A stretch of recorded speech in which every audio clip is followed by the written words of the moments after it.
자, 옳지 않은 것을 물어봤는데 말로 설명한 거에 대한 언어적인 과정을 잘 보자. 얘를 일정한 속력으로 라는 말은 힘의 합력이 0이다 이런 뜻이야.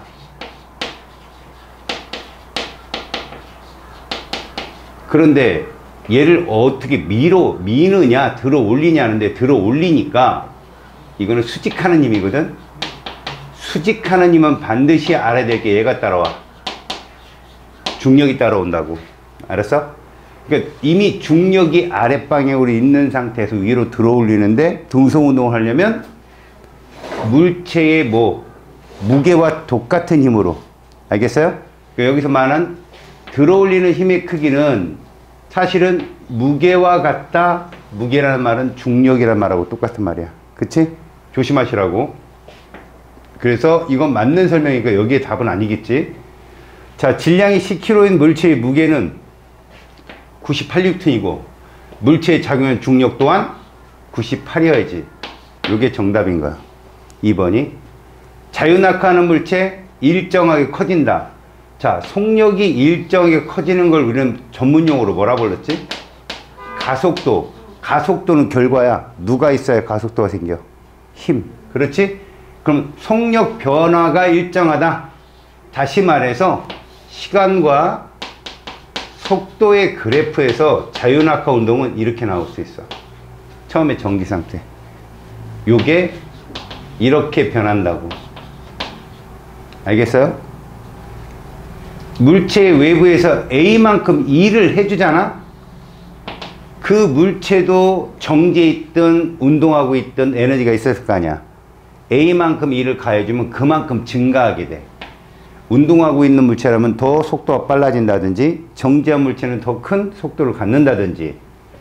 자, 1m/s랑 1km/h의 속력을 비교해보면, 자, 1km/h라는 건 무슨 얘기냐? 단위를 일치시켜보자는 거지. 이게 되는 거야. 3600초. 60분 60초니까. 그치? 거기에 1000m겠죠, 이렇게. 그럼 36분의 10. 1이 안 되죠? 그래서 얘가 이보다는 크다. 됐습니까? 에이, 틀렸다. 얘가 더 크다. 이런 얘기죠. 답은 2번, 5번이 정답입니다. 조심하시고요. 다음에 4번 문제 보세요. 운동하는 물체의 A와 B의 시간에 따른 속도 그래프인데요. 일단 우리는 A를 등속운동이라고 불러요. 당연히 합력은 0이죠. 얘를 일정한 가속도, 등가속 운동이라고 불러요. 그러니까 얘는 우리가 보통 말하는 합력 있죠. 이것이 0이지만 얘는 합력이 0이 아니고요. 일정하게 합력이 작용하고 있다라고 생각하시면 됩니다. 자, B가 몇 초 이동한 거리는 아닙니다. B는요, 그래프로 그려보면 시간과 이동거리 그래프로 그려보잖아요. 이 차수가 는다고 그랬죠? 선생님이. 그걸 뭐라 불렀어요?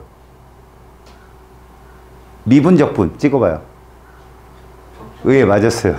그렇게 알아두면 좋죠. 그래서 B는 이렇게 나와요. B는. 그 다음 누구는 A는 이렇게 나오고 직선으로. 그래서 이거는 매 초 이동한 거리 일정하다는 건 A에 대한 얘기입니다. 등속 운동에 대한 얘기죠.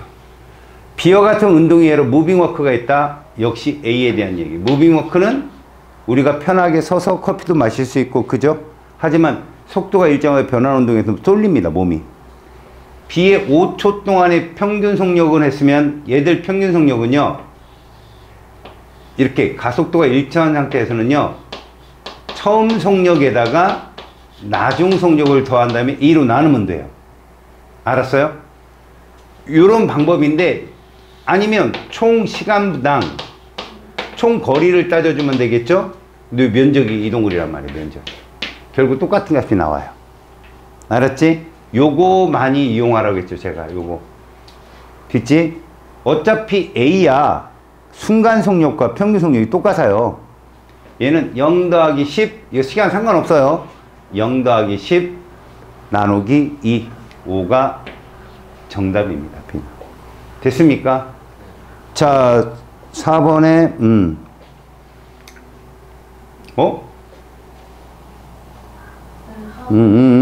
오케이. 예, 다 맞았네. 내가 답을 체크해주고, 너 왜 틀렸다고 했지? 뭐 이런 식의 어떤 착각을 했습니다, 제가. 자, 에어트랙 위에서, 이 에어트랙이라는 게 말이에요. 물체를 띄워주는 거거든요, 얘를. 마찰이 없게. 자, 일정한 시간 간격으로 찍은 건데, 얘는 어떻게 됐습니까? 지금 점점 간격이 좁아지죠? 그럼 나중에는 결국 정지할 겁니다. 그러니까, 얘는 마찰이 있고요. 얘는 없다 이렇게 보시면 되는 거죠. 그래서 아래 거는 등속 운동을 하게 되는 거죠. 얘는 힘이 있어서 쓴 거고요. 힘이 없어서 일정한 자신의 운동을 계속 유지할 수 있는 거죠. 그래서 이거 맞는 표현이고요. 이건 틀렸어요. 일정한 힘을 받으면요. 간격이 어떻게 좁아지든가 넓어지든가 해야 돼요. 조심할 건 힘을 받는다고 모두 속도가 빨라지는 건 아니죠. 반대 방향 힘을 받게 되면 속력이 느려질 수 있으니까 가에서 속력은 느려지고 얘는 일정하다. 그래서 3번이 정답이 됩니다. 아셨죠? 요거를 그래서 이 니은 같은 거 조심하십시오. 일정한 힘을 받는다고 해서 속도가 일정하지는 않습니다. 합력을 물어보는 거예요. 항상 우리는. 6번 됐고 7번 보세요, 여러분. 7번. 자, 오른쪽으로 가는 자전거를 1초마다 나타냈다. 여러분, 이거를 파악하는데 제가 아까 말한 인터넷상에 거기도 오답이 있었던 게, 여러분, 자전거 지금 사진 몇 방 찍혔어? 지금 딱 몇 방 찍혔어? 5방이지. 자, 맨 왼쪽이 첫 번째 찍힌 걸까? 맨 오른쪽이 첫 번째 찍힌 걸까? 오른쪽으로 가는 자전거를 1초마다 찍었다고 그랬잖아요. 그죠?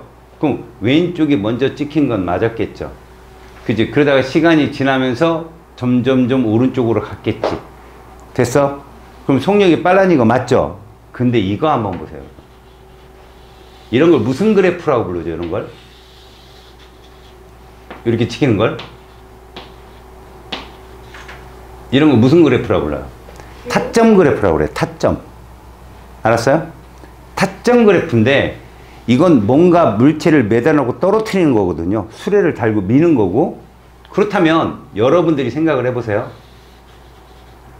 타점 그래프 문제가 나왔다면 얘가 이렇게 운동을 하게 된다면요. 이거 속력이 빨라지는 거예요? 느려지는 거야? 라고 하기 쉽지요. 여러분, 물체가 어디 끝에 매달려 있을까요? 왼쪽, 오른쪽. 이렇게 내려가면. 쭉 오른쪽으로 가면. 오른쪽, 왼쪽 어디에 물체를 매달고 이 실험을 해야 돼요? 운동방향 이쪽이라면? 기억, 니은 중에 누구? 니은? 자, 운동방향이라고 써줬잖아. 운동방향. 기억에 매달아야 돼요. 안 그래요? 기억에 매달면 이 타점이 제일 먼저 찍힌 타점이에요. 속력이 빨라지고 있나요? 느려지고 있잖아. 이걸 니들이 틀린다니까? 거기서 이걸 틀린 거예요. 거기서. 이게 사진임에 있지 않습니까? 땅땅땅땅 이게 되는데 타점 그래프는 여기다 매단 거라고, 물체를. 그래서 이게 제일 먼저 찍혔고 속력이 어떻게 되고 있다? 감소하고 있는 추세예요. 그래서 이런 타점 그래프는 무조건 화살표 방향에다 물체를 동그라미를 딱 표시하세요. 바로 뒤에 찍힌 게 제일 먼저 찍힌 타점이에요. 알았어요? 그러니까 저 사진하고 그래프 파악 잘 하세요. 알았지? 얘는 속력이 증가하는 운동 맞죠? 사진이니까. 그리고 기억이 니은보다 속력이 느려야죠. 같은 시간 동안 이동거리가 짧으니까. 그리고 얘는 봐요. 여러분들은 고등학교 2학년 물리까지요. 등속 운동이냐 등가속이냐만 배워요. 다시 말하면 일정한 힘을 받는다예요. 그것도 운동 방향과 일치해서. 그런 얘기죠. 자, 기억보다는 니은의 이동거리가 더 길다. 당연한 거고요. 니은 구간을 이동하는데 걸린 시간 했는데 여러분 몇 초마다 찍었다고 했죠? 1초. 1초입니다 이거. 4초가 아니라. 알았지? 그래서 기억 디귿이 정답이 됩니다. 2번. 다음 8번 됐고 9번 됐고 10번 봅시다 여러분. 이동거리와 시간의 그래프에서 보세요. 이 기울기는요, 이 기울기는 얘가 됩니다. 세로축이 미터고 가로축이 세크니까. 그럼 요거 뭘까요? 정지죠. 이건 정지. 명심해야 되겠죠? 그래서 문제에 보면 A 구간의 속력이 제일 빠르다. 기울기가 제일 크고요. 속도가 15m/s 아니에요. 속력이. 그죠? 제일 빠릅니다. 니은은 무조건 지워야 됩니다. 니은이 들어간다고 무조건 틀린 답이에요. 그래서 기억 1번, 4번은 무조건 지워야 됩니다. 알았습니까? 됐죠? 여기까지. 그 다음 C 구간에서 일정하게 증가한다. 부끄럽죠? 등속운동이라고요. 어디든. 기울기가 일정합니다. 디귿 빼야 돼요. 그래서 디귿을. 디귿 들어간 것도 답이 아니에요. 3번밖에 안 남았나요? 이게 답이죠. 속으면 안 돼요. 이거. 알았지? 디귿. C 구간의 속력 일정. 이거 조심하세요. 진짜로. 이게 시간과 속력이라면 맞죠. 자, 11번 됐고요. 12번 보세요. 이제 여기부터 여러분들이 이제 왜 피를 토하는 심정으로 틀렸어요. 잘 봐요. 12번 문제는 옳은 거 찾았잖아. 속력과 시간이면 여러분이 나 구간은 무슨 구간? 속력이 일정한 등속 구간, 힘이 0, 등가속 구간, 운동 방향과 힘의 방향이 일치. 여기는 반대예요. 속력이 일정하게, 이건 지금 다 구간이 되겠죠. 다 구간. 나 구간에서 이동한 거리, 시간 몇 초? 5초당 속력 얼마? 10 곱하면 50m예요. 이거 10을 곱해갖고 100m 나왔습니다. 이거 틀렸어요. 이런 건. 나 구간에서 수레의 속력은 부끄럽죠. 10m/s입니다. 세로축을 읽으란 얘기죠. 그래프를. 다 구간에서 운동은 자유낙하가 아니로요.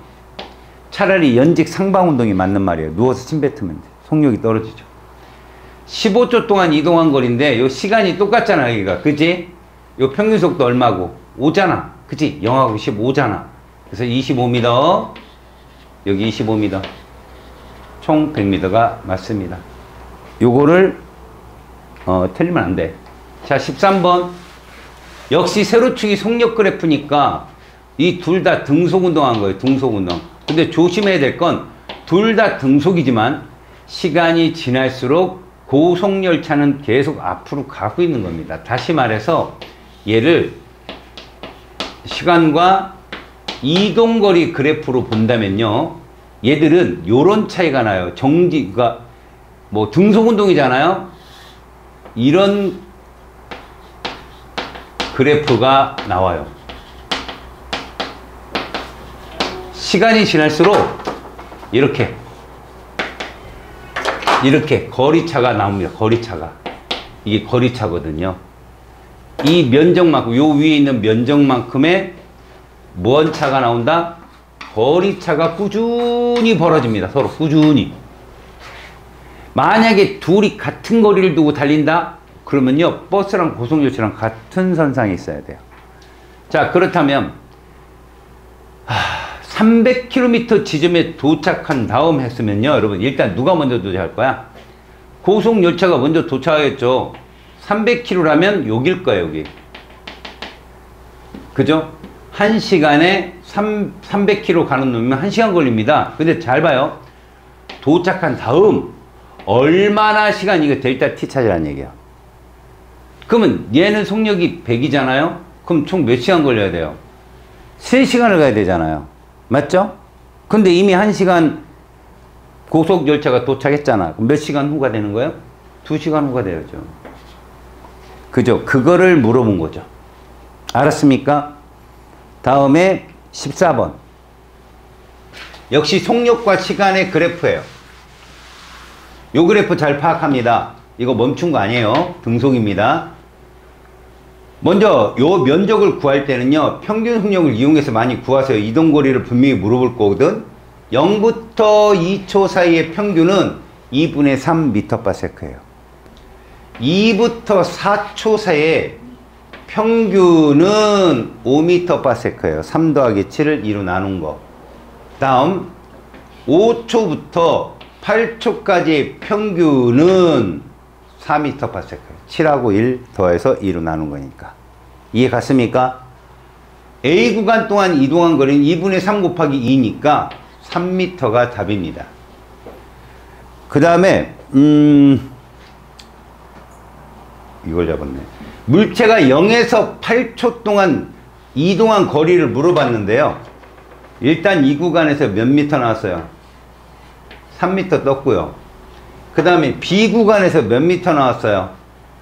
5 곱하기 1, 5m 나오죠. 구간 시간. 다음에 3에서 5초 사이 2초 동안에 7, 14m 나오죠. 그래서 마지막 B 구간인데 7하고 1, 4 곱하기 얼마예요? 3, 12m 나옵니다. 이들을 총 더한 거예요. 요것만 더해도 26m입니다. 그죠? 26m에다가 8을 더하면 얼마예요? 34m. 맞는 설명이죠. 그죠? 더하기 빼기 문제예요. 자, 근데 5번 한번 볼까요? 자유낙하 운동의 그래프랑 가장 유사한 그래프다 그러면 여러분 어쨌든 간에 가장 유사하다는 건 이건 좀 너무 오바일 수도 있지만 얘들이 유사하잖아요. 자유낙하는. 근데 기울기가 좀 더 큰? 그러니까 9.8에 좀 더 가까운? 뭐 예를 들어서 B 정도? 이렇게 대답을 한 건데 얘는 말도 안 되는 D를 잡았잖아. 방금 전에 풀었던. 연직 상방 운동이잖아요. 5번이 그래서 틀린 거야. 그러니까 틀린 사람들은 요거 꼭 기억하세요. 아, 자유낙하는 이런 유형의 그래프구나 라는 거. 알았어요? 그 다음에 15번 봅시다. 자유낙하예요. 아, 지금 내가 자유낙하 쪽을 많이 틀리는구나. 자, 보겠습니다. 자유낙하는 시간과 이동거리 그래프가 거의 이렇게 나옵니다. 이 시간과 이동거리 그래프. 이렇게. 그 다음에 시간과 속도 그래프가 이렇게 나와요. 그 다음에 시간과 가속도 그래프가 중력과 뒤로 놓고 이렇다면 일정하다. 이게 다 똑같은 그래프예요. 꼭 기억하십시오. 속력이 일정하게 비례하여 증가한다. 맞는 표현입니다. 하지만 우리가 원하는 답은 아닌 거죠. 같은 시간 동안 이러려면 등속이어야 돼요. 등속. 아니잖아요. 그래서 2번 킵.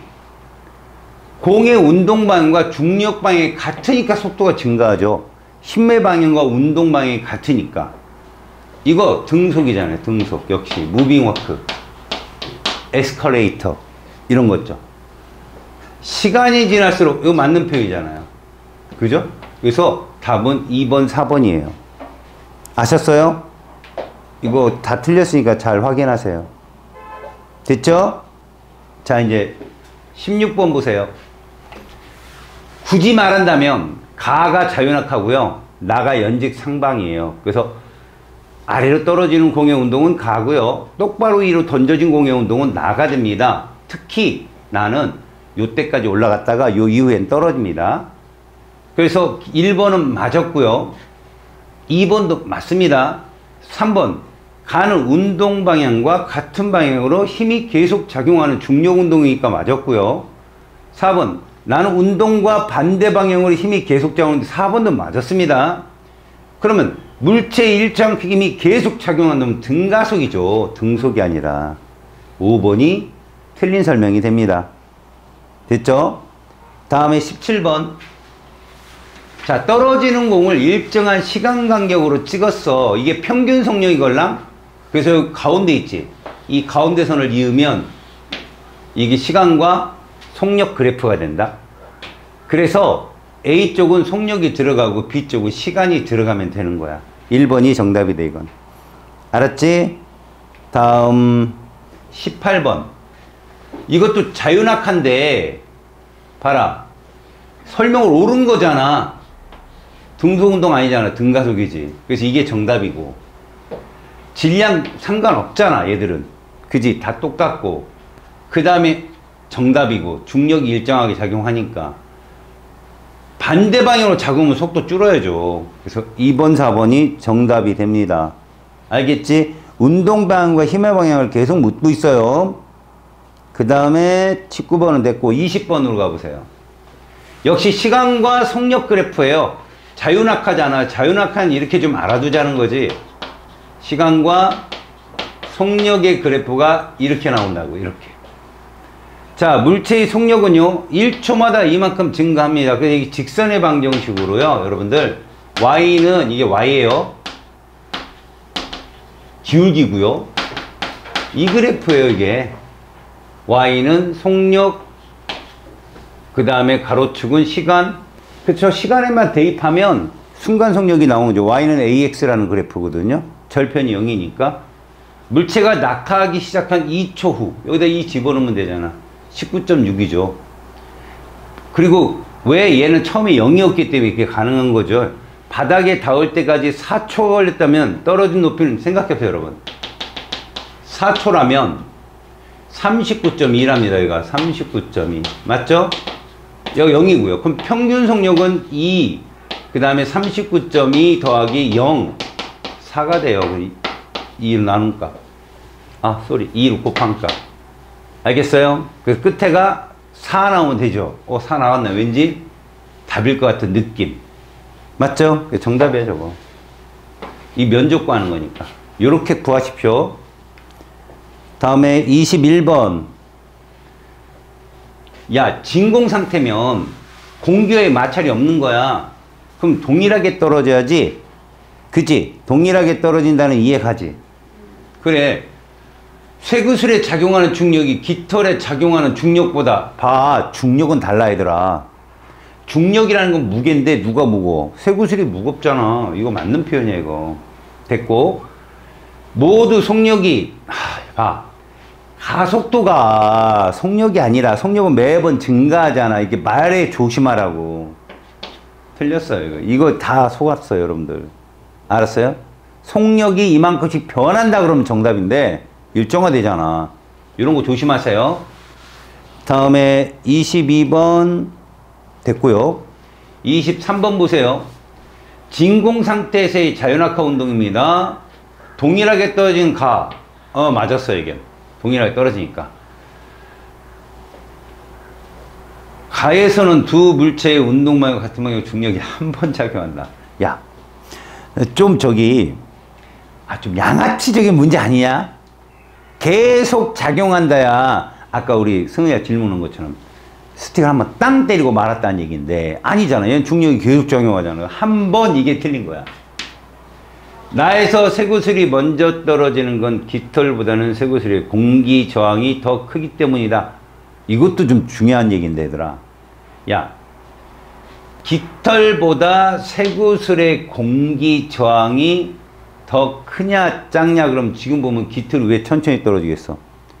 저항이 크니까 천천히 떨어졌겠지. 근데 실제로 니네가 이걸 들어가 보잖아.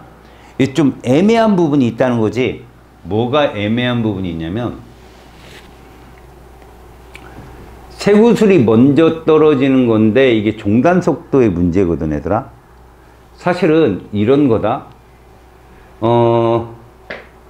공기 저항이 더 크다는 건 지금 어느 측면에서 물어봤는지 모르겠지만 마찰력이 더 크냐 적냐로 물어본다면 마찰력, 땅에 떨어지기 직전에 측정한 마찰력을 보면 이런 공기 저항이 있을 때는 쇠구슬이 더 커. 왜? 모든 물체는 어떨 때까지 물체가 속력이 변하는 줄 알아? 중력의 합이, 중력과 마찰력의 합이 0이 될 때까지, 등속운동 할 때까지 바로 계속 속도가 증가해. 물론 막 등가속처럼 쫙쫙 증가하진 않겠지만 이렇게 증가해. 그래서 나중에 등속운동을 해. 이게 종단 속도라고 하거든. 그러니까 이 물체는, 깃털은 일찌감치 종단 속도에 도달한다는 얘기야. 마찰력이 작아서. 근데 쇠구슬은 마찰력이 크기 때문에 한참 있다가 종단 속도에 도달해서 그때까지는 속도가 어쨌든 커져. 누가 종단 속도가 큰 거야? 쇠구슬이 큰 거야. 그지? 근데 요 거리 차에서는 요 거리차에서는 일단 누가 먼저 종단 속도에 다다랐느냐, 누가 먼저 마찰력이 최대값으로 딱 커졌느냐로 따진다면 깃털이 정답이 돼. 알았어? 그러니까 너희들은 그거야. 이건 진짜 물투로 가면 말 자체가 애매모호하게 써놨어. 공기와의 마찰력 쇠구슬이 더 커. 알았어? 중력이 크면 더 크단다. 근데 여기서는 눈으로 확인하라는 얘기야. 그냥 요 짧은 거리에서.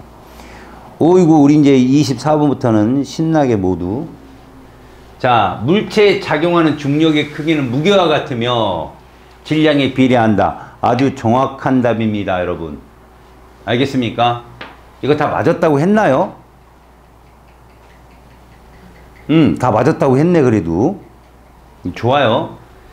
지구에서 질량이 10kg짜리 물체에 작용하는 중력의 크기는요, 98N이다. 됐어요? 맞았어요? 네, 그러면은 네, 아니 맞았냐고요. 내가 물어보잖아요. 질량이 10kg인 물체에 작용하는 중력의 크기는 98N이다. 어때요? 이게 맞았냐고요. 여러분 중력 어떻게 구하는데요? 10kg 곱하기. 네. 그럼 98N. 맞아요? 예. 근데 왜 답이 답지가 오르났어요, 지금.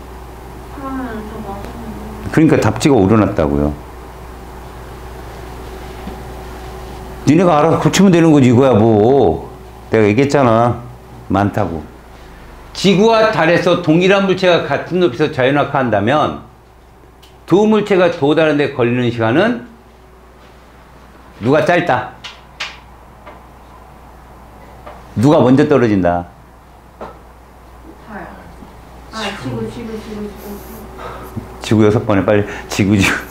맞죠? 지구가 가속도가 크잖아. 먼저 떨어집니다. 그죠?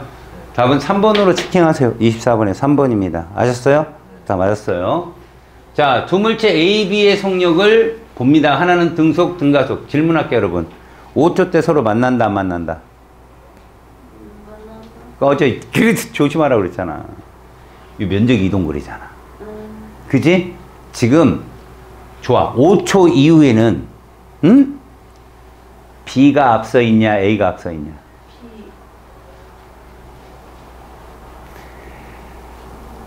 야, 5초 때까지 B는 어디까지 쫓아갔을까? A의 간 거리의 반만 갔어. 5초 이후에 계속 꼭 쫓아가는 거야. 몇 초 때 따라잡겠냐? 시간대로 따지면 10초 때 따라잡는다니까. 해볼까? 따라잡았다는 건 이동거리가 어떻다는 얘기야, 둘이. 같다잖아. 얘 10초 때문에 이동거리 얼마일까? 100m. 얘 10초가 되면 순간속도 얼마일까? 20이지. 평균속도. 평균. 10. 따라잡았네. 그럼 10초가 될 때까지는 B는 계속 A 공기만 보고 가야 돼. 조심하라고, 이런 거. 그래프를 보고 따라잡았다 이러지 마세요. 속력만 빠른 거지 계속 뒤쫓아가는 거예요. 자, 그럼 이런 식은 되겠다. 5초 때까지는 어쨌든 멀어지다가, 그지? 멀어지겠죠, 거리가. 5초 이후에는 거리가 가까워지고 있는 건 맞죠. 이해 갔습니까? 그럼 말에 조심하라고, 말에. A는 말도 안 되는 소리. 5초까지 이동거리 A는 몇 미터? 50m가 답이죠. 그 다음에 일정하게 증가한다. 옳은 설명이잖아요. 그 다음에 속력이 일정한 게 아니라 속도 변화가 일정한 거고요. 0에서 5초까지 이동거리는 당연한 거예요. 앞서 있습니다. 요거 조심하십시오. 알았죠? 고생하셨습니다. 자기에 따른 등록으로 가자. 자, 여러분 봐봐요. 실질적으로 여러분들이 지난 시간에 배웠던 게 얘를 기본으로 배웠어요. 중추신경계라는 게 있죠. 그죠? 이 중추신경계는 구분을 잘 하신다면 대뇌와 나머지로 구분을 하세요. 먼저. 알았지? 크게 공부를 할 때는 대뇌는 어떤 작용을 하죠? 얘는 명령을 내릴 수 있고 우리가 어떻게 해요? 의식적인 행동을 할 수 있잖아요. 그죠? 의식적이라는 건 우리가 명령을 내렸을 때 우리 의지대로 생각할 수 있다는 얘기죠. 끄떡거리고 있네요. 네가 명령을 내려서 된 거예요.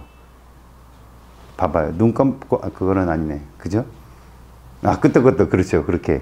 그런데 나머지는 행동이 다 뭐라고요? 무의식적이에요.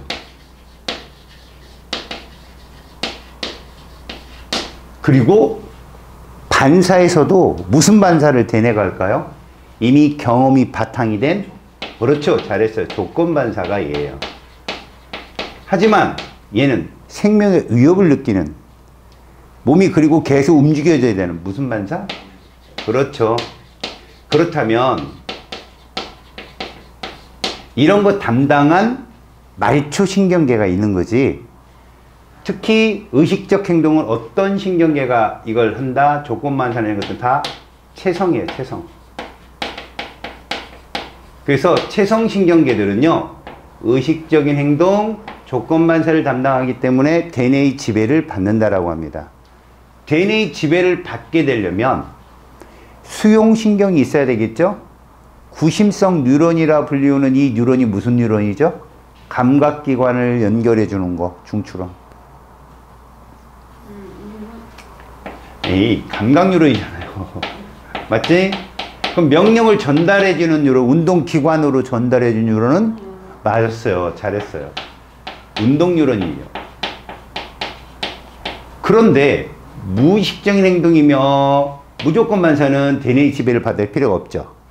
대뇌의 나머지, 예를 들어서 간뇌라든가 중간뇌라든가 그 다음에 연수라든가 아주 대표적인 척수라든가 이런 애들은 어떤 신경계가? 자율신경계. 얘가 담당을 해줘요. 자율신경계도 두 개로 나뉘는 거 알죠? 교감샘하고 부교감샘으로 나뉘어요. 나중에 고등학교에 가면 이 신경계도 절이 있다는 걸 배워요. 뉴런과 뉴런 사이를 뭐라고 부르는지 안 배웠죠, 우리는. 그렇잖아요. 그런 거 시냅스라 부르고 신경절이라 부르는데 이런 뉴런들은 하나로 연결되어 있거든요, 다. 그런데 얘들 중간에 끊어져 있어요. 물론 끊어지는 이유는요, 한 방에 확 신호를 전달해 줘야 되는데 우리 온몸이 일단 우선순위의 반응을 보여야 될 게 있고 대체를 해야 될 반응이 있기 때문에 절을 만들어서 다른 쪽으로도 신호를 뒤늦게나마 보내줘요. 굉장히 과학적인 거거든요. 끊어져 있어요. 그래서 교감은 절정이 짧고 조루가 길고, 얘는 절전이 길고 조루가 길고, 에피네프린이 나오고 아세틸콜린이 나오고, 이거 다 외우셔야 돼요, 고등학교 때는. 알았어? 근데 우리는 여기까지만. 내가 이러겠죠. 무조건 반사 봐봐요. 목 위쪽은 누구? 대뇌가 아닌. 찍어. 연수. 목 아래쪽은? 그렇지. 그리고 연수는 또 재밌는 게 소화 분비, 그 다음에 심장박동 속도 조절, 호흡 속도 조절까지 담당을 한다. 이런 것들이 중요한 얘기였어요. 오늘 시간에는 이제 봐봐요. 중추신경계가 이렇고 말초신경계들이 이런 것이 있어. 이런 거를 배우는 이유가 뭡니까? 우리 몸에 무엇을 유지하기 위해서? 항상성을 유지하기 위해서 그런 거예요. 몸의 항상성이라는 게 뭡니까, 여러분들? 네. 아까워. 야, 이거, 진짜. 부끄러워 죽겠네. 하나당 되게 비싼 건데. 엄청 비싸 보이죠? 그런 것 같아요. 얼마인데요? 이게 그래도 한 1,000 얼마나 될걸요? 여러분. 그 다음엔 여러분들이 신경계와 호르몬을 배우거든요, 여러분.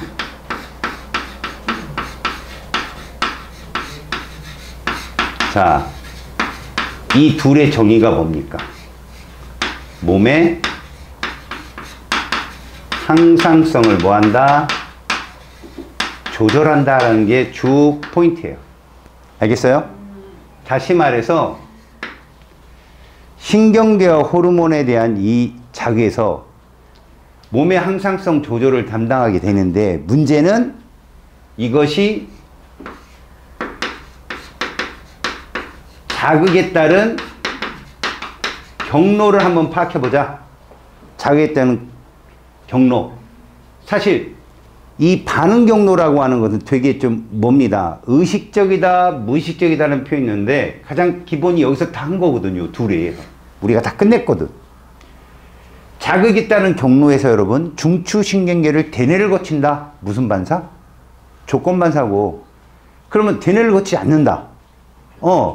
니들 시험에는 뭐가 나오냐면 여러분 척추가 나와요. 척추. 여러분 척추는 마디마디가 있는 거 알죠? 1번부터 13번까지 있습니다. 5번 뭐 요추가 뭐 이런 말 쓰는데요. 실제로 봐요.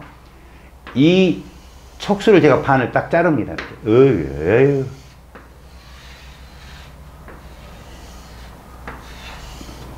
우리가 말하는 소위 감자예요. 감자. 감자 어디서 들어왔어? 포테이토 말고요. 해장국집에서 들었죠. 무슨 탕? 그 감자가 등뼈예요. 등뼈 우리말이에요. 감자가. 알겠어요? 등뼈. 돼지 등뼈라고 보시면 돼요. 이게 등이고요. 이쪽이 배라고 생각하면서 이쪽 면이. 선생님이 3D로 그린 거야. 멋있어요. 그지? 요 뒤쪽을 후근이라고 하거든요. 뒤쪽에 있는 근육이다. 앞에를 전근이라 부르는데 이 뒤쪽으로 뭐가 들어가냐면 잘 보세요. 이렇게 들어갑니다. 이렇게. 여러분 이거 무슨 뉴런이야 이거? 이렇게 생긴 거? 그래 이게 감각이야. 뒤쪽으로 감각이 들어간다고. 알았지? 그럼 여기에도 뭐가 있을 거냐? 연합뉴런이 있겠지. 하지만 우리는 이 부분을 뭐라 부른다고? 척수라고 부른다고. 척수. 그러면 이 경로를 따라서 자 앞쪽은 이렇게 뉴런이 나가거든. 이게 무슨 뉴런이야 이게? 운동 뉴런이야. 운동 뉴런. 그럼 이 경로는 봐. 감각으로 가서 대뇌를 거쳐 안 거쳐? 후근으로 들어가서 전근으로 나온다. 안 거치지? 이게 무조건 반사야. 중추가 누구야 여기? 그래 척수라는 거지. 중추가 척수란 얘기야. 이런 애들이 무릎 반사고 이런 애들이 굴근 반사인 거야. 배변, 배뇨. 알겠어요? 지금의 자극에 따른 경로는 척추를 갖고 시험에 많이 나오거든요. 근데 만약에 얘는 중추가 척수기 때문에 무조건 반사의 대표적인 건데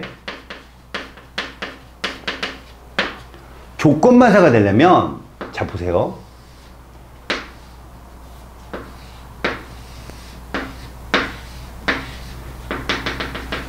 대칭입니다. 후근으로 들어간 감각은 연합뉴런 분석을 통해 전근으로 나오죠. 무슨 말일까요? 왼쪽으로 들어간 자극은 왼쪽에서 다시 돌아 나온다는 거죠. 오른쪽으로 들어간 게 왼쪽으로 명령이 나간다는 건 아니죠. 들어온 쪽에서 다시 대반사를 시키는 거거든요. 말 그대로. 근데요, 여기서 빠르게 척수를 통한 척수 반사가 일어나면 동시에 이렇게 가요. 이거 무슨 뉴런이에요? 그래요. 감각이에요. 바로 얘한테 가는 거죠. 이러면 조건 반사인데, 그죠? 말 그대로 여기 들어와서 명령을 한번 때리고, 알았니? 이쪽으로 가서 이렇게 명령을 파란색으로 명령 경로를 따르면 이건 무조건 반사고요. 이 명령이 다시 어디를 통해서 대뇌를 통해서 내려올 거 아니야. 명령이 내려옵니다. 그죠? 무슨 뉴런으로? 운동 뉴런으로 내려와요. 이렇게. 알았어요? 이거 의식적인 거라고요. 이건. 우리가 어떤 뜨거운 걸 만졌을 때 떨어뜨려요. 뜨거워. 떨어지죠. 잘 들어봐요. 떨어뜨리고 뜨거를 해요. 뜨거워. 떨어뜨려요. 그렇죠. 그러니까 척수 반사가 시작되고 일단 뭐요? 행동을 선 조치를 취한 후에 말이 나와요. 그리고 이렇게 말도 하고요. 그죠? 그럼 뭡니까? 먼저 촉수반사가 진행이 되고 얘는 경로가 느리다는 거죠. 저 위로 올라가는 것. 이해 갔어요? 그러면 여러분, 이 빨간색이 잘못된 사람은 어떤 특징이 있을까요? 빨간색이 잘못되면 뜨거 한다는 뜨거? 잘 들어봐요. 빨간색이 잘못된 애들도 척수반사는 해요. 알았어요? 척수반사는 하는데 통증을 못 느껴요. 쟤네가 인지를 못하니까. 근데 내가 손가락 움직일 수는 있어요. 얘가 멀쩡하니까. 만약에 요게 잘못되면, 운동요령이 잘못되면 뜨거운 건 느끼는데 그리고 움찔움찔 해요. 근데 이걸 못해요. 이게 잘못됐어요. 만에 하나 봐요. 만에 하나 척수 쪽에서 잘못되면 어떻게 될까요? 마비예요. 아래가 다 마비. 그 척추를 다치면 하반신 마비가 온다는 게 이것 때문에 그래요. 알았어요? 그러니까 요 부분이 작살 나는 거예요. 요 부분이 못 느끼고 움직이도 못하고. 자, 그래서 이런 게 이제 궁반사라고 하거든요. 이쪽에 척수반사를. 그러니까 이쪽 대뇌를 거치는 건 조건반사가 되고 아래쪽은 무조건반사가 되어서 니들은 대뇌를 거쳐 그러면 인지행동이에요. 인지행동, 의식적 행동. 근데 대뇌를 거치는 거 바로 척수를 통해 나와버린다. 이거는 무조건이죠. 알았습니까?